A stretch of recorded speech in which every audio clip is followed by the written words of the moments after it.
This music in this game is amazing. How's it going, everyone? My name is Deckerlink, the trained unprofessional, and welcome back to Blackgate. God damn. There has not been an update since the last one, so I believe this is still 0.66. I did not check before I started recording because I'm an amateur. Oh, actually, I add revenue on YouTube now, so I am a professional. I'm a trained unprofessional. I am Deckerlink, the trained unprofessional. This is the first recording of the day, so things are still a little bit of a shambles. It's a shambles, it's the one I live with. Furry cream crown and shit. Got it. I have to mention the bats, little bats, and then Stalinist Pikachu. And let's just get on with the game. Enough of the bullshit, let's get on with the fucking game. I can't stay in a place that already knew my arrival before I did. This place is extremely messed up, but it has gems trying to shine through the dirt and grime. You talked to Mayor Andres, yes? Yes, I did. He is a very interesting mayor. He's a little too full of himself in the games he plays. What kind of game? Games that can hurt. I can see why Vincent does not get along with him. Mr. Vincent does not like anyone, but maybe you. Huh? What do you mean? He tries to hide. His heat goes up when you near him. Whoa! Interesting. Yeah, you can see things I can't. I see truth. Oh shit. Oh fuck, we got an oracle on our hands. That was too deep and thoughtful for Kitako. I'm underestimating his intelligence, maybe. Yeah, I mean, the ability to communicate is not directly correlated to the internal intelligence of a human, or in this case, just anything being. You know, you can have the most sound mind and it looks like his brain is popping out of the top of his head, but if you can't communicate it, people won't take you seriously. And that's why, you know, it's scientifically proven that a lot of people who swear in between, you know, swear a lot, are people who are highly intelligent. It's also people who have stammers and stutters. It's because their brain is working faster than their mouth can keep up with. Also, sometimes, you know, it's not 100% obviously, but yeah, the most intelligent people are not always the coif and the monocle and oh yes, I will talk quietly and quaintly and other Q words that you do not know the definition of because I'm so intelligent. What other truths do you see? Oh, your heat go up when there are many. It is how you human are. I want to see cold in you. Then I know you hate.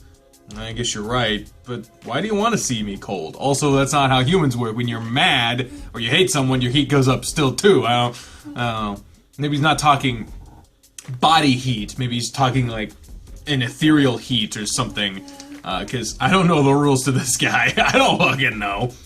You nice to all. I want to see mean to see you truth. What? You think I'm not being sincere? Need cool to complete warm. If not hot, then liar. If only cold, then evil.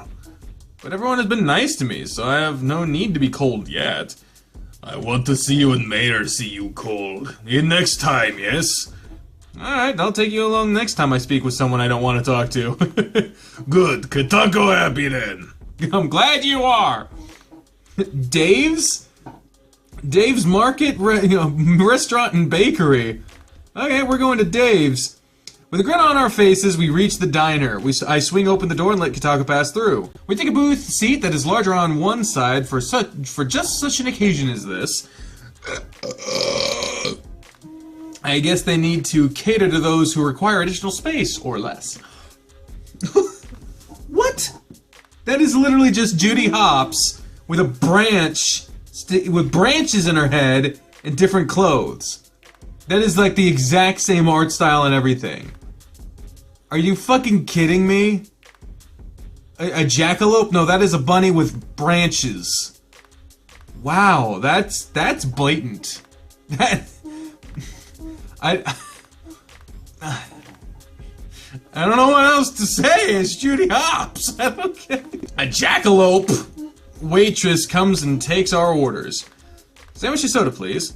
Hot tea, hot soup, hot flesh. God damn! The waitress leaves with the order.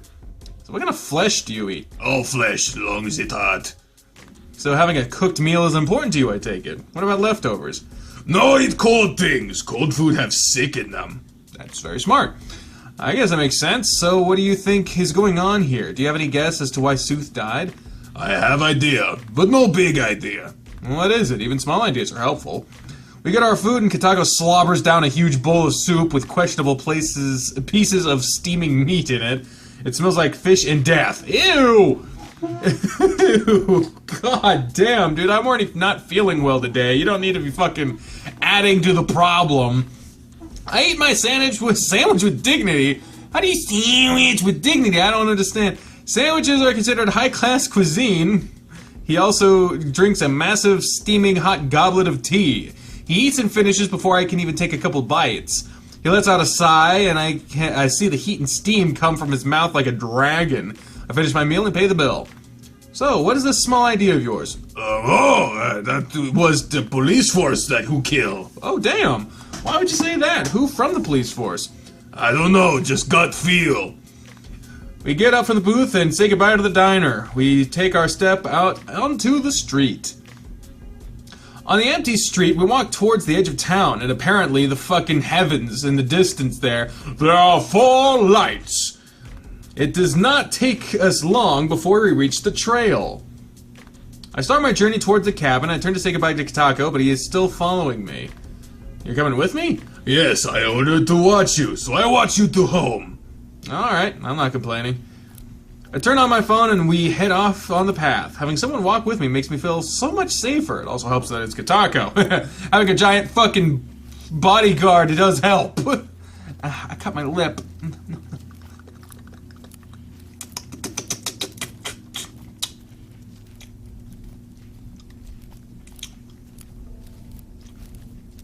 Oh yeah.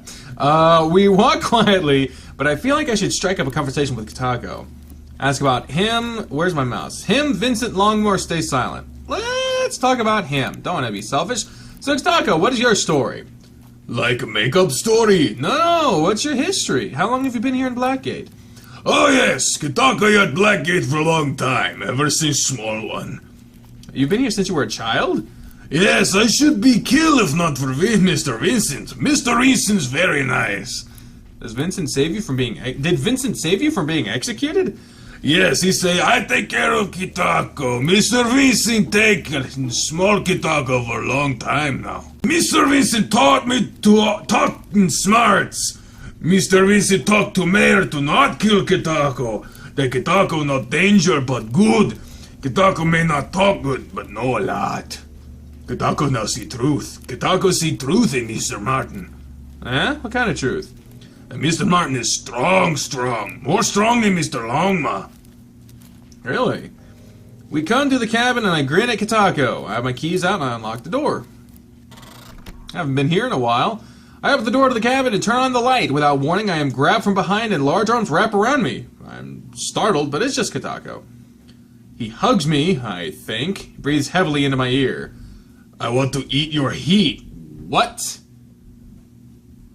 What? I am taken by surprise at his command. Okay. Without warning, I feel his... what the fuck?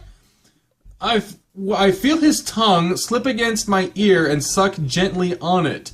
It sends my body into a spasm as my heart thumps deep in my what is happening? Is he gonna eat my brain? What is happening? I gulp and as I am held and licked. Once again, Kitako breathes into my ear with force and bestial desire. Get hot for me. One of his big hands grabbed my... Where did this come from? Grabs my crotch, his other grabs my throat. Holy shit, I would feel threatened, but he is being gentle. Kitako could rip me in half if he wanted to. He moves a couple of his huge fingers near my lips. I open my mouth and begin to suckle on his fingertips. I can hear him groan in delight. He tries to stick another finger in my mouth. It seems he wants more. How greedy. You warmer inside. I'm unable to speak while being manhandled. I just groan and moan from the sudden affection. My groin is rubbed and squeezed, which quickly makes my blood flow. He grabs onto me over my pants. He really is a fan of heat. Where in the fuck did this come from? He licks the veins along my neck. He's attracted to the temperature of my blood, as long as he doesn't fucking chomp on that shit. Next thing I know, I am pushed up from the monster's lap as he begins to undress. What the fuck? I didn't see it for long enough. I don't know if I need to censor that. I probably do. Kitako not warm too. Need cool off. Sit back. I sit back down on Kitako's lap. It is like laying on a huge heat stone.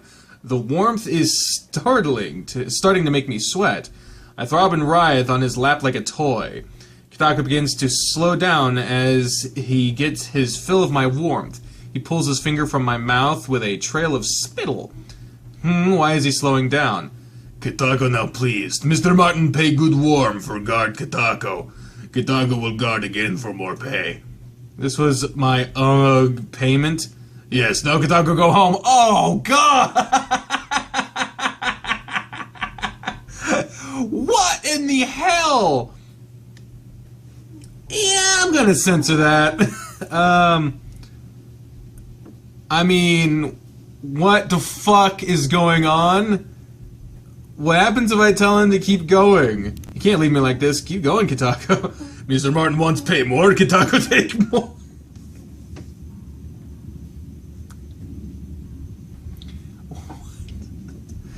With that, his big hands undo my pants and pull off my clothing. The direct heat is a hair's breadth away from being painful.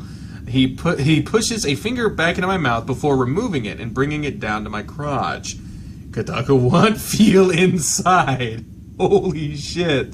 Before I can say anything, another finger's pushed into my mouth to suck on. I feel his warm, wet fingers splay my rear and push against my taint as he searches for an opening. I look down and see my shaft dripping precum onto my stomach, and I feel like it. Then I feel it. Kitako found my hole. With constant pressure, he invades and penetrates his thick finger into me. Holy God! I groan around a finger. Oh, okay. And am met with another digit muffling my sounds. Kitako, right. Much heat in you. One more heat. Well, welcome back to this series. This is the first fucking episode of the day. He monster handles me and pushes right up inside. I can feel him poking around in the different directions. What is it, a fucking metro inside you? What the hell? That isn't what is making me ooze on my belly more. It is the heat. I try to focus on it, but my body is screaming at me to jerk off. I do what my body says. I grab hold of my cork and begin to masturbate. I begin to pump away in tandem with Kitako's pushing. He is finger fucking me, and it feels glorious. I am in stimulation overload, sucking on fingers, jerking myself off, getting fingered, all while laying on this heat rock of a monster. I start to feel the build-up, the tension tingle in my body. I try to warn Kitako that I am close, however his fingers in my mouth muffle my plea. His finger pushes deep, and I grab a hold of my erection. I spurt semen up on my chest. I keep firing like a 10-gun salute. His fingers pull from my mouth with small bite marks on them. This allows me to try and catch my breath as I relax in the glow. Kitako's hand wipes up the mess and starts to eat it. Oh my God! Warm fluid tastes good. My brain, in his fuzzy state, just watches and accepts him wiping up my good to eat it. God damn. Glad you think so. Thank you, Kitako. Thank you, Mr. Martin. Such good pay tonight. Kitako be good every night if pay good. I wouldn't mind that. But Kitako go home now. Mr. Martin been clean and sleep. Kitako puts his clothing back on. Shame. Well, that was unexpected. Well, that was an unexpected but welcome. What? A change in this land of death. Okay, that was weird format, but I get it. Good night. Good night, Mr. Martin. Kitako leaves me disheveled and messy. I have to clean myself and then head to the bedroom. Oh, geez, sleep is going to hit me like a ton of bricks after that. I guess I am typical that way. I wish that was a form of payment accepted everywhere. Visa needs to change their policies. Fucking Christ. Cleaned up and ready for bed, I collapse onto the mattress. It doesn't take long before my eyes begin to close. Night 5! Mother... Fuck him. Well, that was an unexpected bang. I'm startled awake when I instantly grab the fire poker. I sit up too fast and my head is pounding. Damn it. I can hear the wind blowing through the cabin. Oh, shit. I turn on the light and get against the wall near the door. I slowly open it as I peer through the crack. I can't see anything. Down by the hall of the front door, I see a large, dark figure with glowing red eyes. They are not reflective glowing, but actually glowing. This figure seems to blend in with the dark, enough that I can't even fucking see them. It's difficult to discern what is a shadow and what is the thing, although a shine of a long, sharp blade hanging by its side is pretty damn clear and intimidating. Oh my god, what the fuck do I do? Well, thing is giant, has a blade, and you can't see it well. Attacking it is not a good idea. Alerting it to your direction is also not a good idea, because you don't know, this thing doesn't appear to be anything but hostile. Let's defend ourselves. Once I'm sure I see those eyes, they lock right with mine. I've never been so scared. I have goosebumps going up my back as I nearly stop breathing. It knows I know it is here. Dread, death, mortality, despair, I don't know what it is, but I don't give a damn. I need to calm down and think. When faced with an armed dark figure in your cabin that knows where you are, what do you do? The leaves from the open door scatter across the ground as they get pushed by the wind. I only take my eyes away from that thing for a second, and the heavy darkness that was in my cabin is out of sight. Nope! I shut the door, lock it, and back away. Is it coming towards me? Is it leaving? I grab my cell phone and go to a corner and huddle up. Yeah, who's Jack? I don't remember was that the dog? I don't know. Call Gruff. He said, if you need help, call Gruff. I'll call Gruff's phone. I talk in a whisper. Gruff, pick up, fucking hell, please. No answer. God damn it! Gruff, pick up your damn phone. My life may depend on you right now. It takes a moment, but I hear a familiar voice. Hello? Gruff, it's Martin. There's something in my cabin. What? There's something here. It's dangerous and wants to kill me. Are you okay? Is it an outsider? Yes, I need help. I'm in a bedroom and I'm scared shitless right now. Stay safe. I'm contacting Aradina and heading over with everyone. I have no idea what it is, but it has a knife. Get a weapon and stay hidden. I'm on my way. Okay, will do. I put down my phone and hold onto the fire poker. I have a view of the door and a window to my side, just in case I need to get out. Cuts and blood loss are better than death. I sit paralyzed, looking at the door for any movement or noise. I stay perfectly still for what seems like forever. I can feel my heart pump and I can count each beat like my last. I hear a loud boom and it startles me, but I am still not moving. I see flashlights under the door, hitting and searching for things like as boots enter my cabin. I hear, Martin! Martin! I'm in the bedroom! Okay, stay there! I'm gonna find this bastard! What the fuck they send Longma for? Also, I know that's not his voice. I don't remember what his voice was. Hooves move across the cabin, opening and searching everything. The door handle is turned, but it's locked. I finally move from my huddled position and get up. My legs ache from being so tense, but I make it to the door and unlock it. I open it and standing there is Longma. I try to say something, but I can't. I feel tears meander down my face, and the knot of pain in my throat chokes my words. Longma looks truly terrified, and it's not something I've seen. My vision grows fuzzy and dark like if a Tetris puzzle piece fills up and you lose. What? My vision grows fuzzy and dark like if a Tetris puzzle fills up and you lose. What? God damn it. Works in progress. I have my legs locked and feel my throat vomit up a liquid that tastes like copper and iron. It spills from my lips, warm and thick. I scream out in pain, gurgling on my blood. My body feels on fire as I fall. Did I just die? What the fuck just happened? I wake up in the back of a cop car, laying down. I sit up slowly. My head feels like it is filled with a fog. It is difficult to concentrate when you lose the ability to focus. Fighting through the fog like an upstream battle, I peer through the back window and see the cabin. Not just the cabin. I see everyone with flashlights and weapons going through the forest. I get up and out of the car and I place my bare feet on the cold ground. The wind pierces my skin, whatever, I can still walk.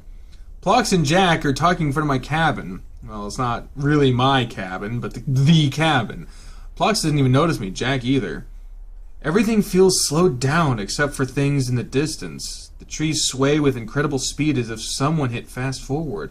Jack and some satyr move as if in water or oil, slowed by thick liquid. Talk to them. Fuck. Hello? I'm invisible to them, like a Christmas story cliche. Why would you make fun of your own story right now? It's a very tense moment, you asshole. They seem to be talking to each other. Their words are mouthed, but no sound is produced. I don't think it will get anywhere talking to them. I turn to the closed door of the cabin. I grab the handle and turn. I push it open, and nothing is inside, just the dark. I step in, and the door closes behind me, but it is no more. A massive dark. I really should have known better. I've seen this trick played out multiple times. However, I still feel scammed and surprised. I move forward into the dark room. End. The end, I think. I'm standing in the end of it all. Death, end, alone? This isn't me thinking. Awful, impossible stress. Yeah, that isn't me. But the thoughts keep coming like some alien creature invading my mind. No. At least the second voice in my head is courteous enough to answer questions. Dead. No heartbeat. Can't be dead yet. No, I'm not. Well, let me check. Eyes, purpose, the plan, the destroyer. What is happening? I was going to check my pulse, but I start to sink into the dark. It is cold, much like the rest of this place. I step forward and sink even deeper, like a pool of waist-high black ink. It coats my torso. I wade forward and it sloshes around me. I turn to find anything discernible, but my actions are futile. Decisions, choices he has to choose. I continue forward with these disjointed thoughts and bump into something. Something is floating in the gunk with me. Sooth interfered. More will die. Pushing it away, I bump into something else. My anxiety gets the best of me, and I rush through the dark until I smack my face into a gooey wall. Run! I can feel the residue drip down my neck. It is very unpleasant. I tear at this wall. I can see damage being done. Don't let it come back. Terror. I push my hand through, and I can rip it apart like plastic wrap. Light streams in from the tear, and I push myself in and through. I wake and sit up like some Frankenstein monster come back to life. Reality hits me like a truck, and my eyes are met with the light. Fluorescent light and the sting of pain throughout my body. I ache as if I fell down the flight of stairs twice. Eventually, my eyes adjust to the light, and I realize they're still dim. I hear the arguing and slamming of something. I'm in the police station, the interrogation room. I can hear yelling in the distance, and I turn to see Vex sitting by me. Oh, you're awake. How are you feeling? Sore. Like, my head is pounding like I feel like Frankenstein. What happened? Vex grins. Well, they are looking for the outsider, but that should not be your concern. It is too soon to say if they will find it. Oh, I mean me. Vex has the same grin as I squint my eyes in pain from the throbs of blood rushing in my brain. To put it bluntly, you were stabbed and your heart stopped. You were suffering from hypoxia. You may have had hallucinations or delusions while your heart was not operating. You appear to be fine now. There are no external wounds since the weapon used against you wasn't truly physical in nature. I would count you as one of the lucky few. What in the fuck is going on? Your heart came back on its own. I couldn't decide where to cut you open first. I finally noticed where I am laying on a cart, wearing nothing but a thin hospital blanket. There are Sharpie marks going down my chest. The only thing worse than being dead in an autopsy is being alive in an autopsy. I shiver as I see Vex's grin turn to slight frown as he puts a scalpel away. My senses are coming back to me. How long was I out? 8 hours, give or take.